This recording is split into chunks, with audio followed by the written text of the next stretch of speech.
Hey everybody, so I just started dropping everything for the transmission to be pulled. I'm just going to start with rebuilding the transmission, putting the new main shaft in there, and then just kind of putting it back in the frame and seeing how it runs.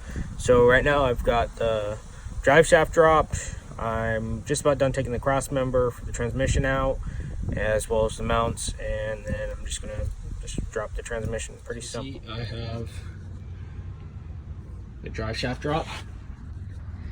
I've got the transmission cross member dropped, and I was looking, a good thing that I am doing this, because here's, I haven't even touched this yet, and that's loose. That holds the transmission mount, which is this right here. Sits on there like that.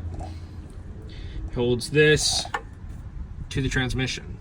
It's a little bracket, and then here's another bolt to the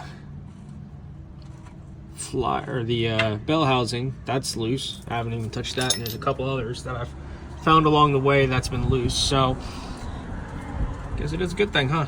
So I'm just gonna go ahead and take this out of here, and then I'll start recording again. All right, so I got the transmission out, and I just took off the top part there.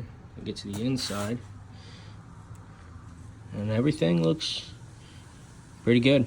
So I'm just gonna go ahead and tear it down, put those gears on the new shaft, and just put it back together. And I have the new tail shaft here.